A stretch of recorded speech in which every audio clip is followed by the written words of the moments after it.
नाज़रीन सां ख़बर शेयर कंदासीं। गैर हतमी ऐं गैर सरकारी नतीजनि मूजिबि जाम खान शुरो पीपल्स पार्टी जो उम्मीदवार PS 60 हैदराबाद 1 ते कामयाबी माणे वरिती आहे। जाम खान शुरो 38,186 वोट खंया आहिनि, जॾहिं त संदसि मुक़ाबले में GDO उम्मीदवार अयाज़ लतीफ़ अली जो 6,917 वोट खंया आहिनि।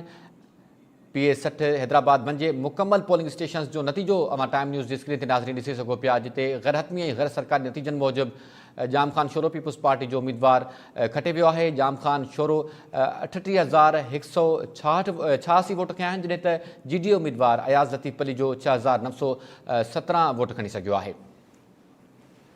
गैर हतमी ऐं गैर सरकारी नतीजनि मूजिबि पीपल्स पार्टी जो उम्मीदवार जाम खान शोरो कामयाबी माणे वरिती आहे। 38,186 वोट खंया आहिनि जाम खान शोरो, जॾहिं त संदसि मुक़ाबले में GDO उम्मीदवार अयाज़ लतीफ़ अली जो 6,917 वोट खणी सघियो आहे। गैर हतमी ऐं गैर सरकारी नतीजनि मूजिबि पीपल्स पार्टी जो उम्मीदवार जाम खान शोरो PS 60 हैदराबाद तां कामयाबी माणे वरिती आहे। मुकमल पोलिंग स्टेशन जो ही नतीजो अवां टाइम न्यूज़ ते स्क्रीन ते ॾिसी सघो पिया, पर ही जेको नतीजो आहे उहो गैर हतमी ऐं गैर सरकारी आहे। गैर हतमी ऐं गैर सरकारी नतीजनि जे मुताबिक़ जाम खान शोरो कामयाबी माणे वरिती आहे, जॾहिं त GDO उम्मीदवार अयाज़ लतीफ़ अली जो खे शिकस्त नसीब थी आहे। अयाज़ लतीफ़ अली जो 6,917 वोट खंया आहिनि, जॾहिं त पीपल्स पार्टी जो उम्मीदवार जाम खान शोरो 38,186 वोट खणी कामयाबी माणे वरिती आहे।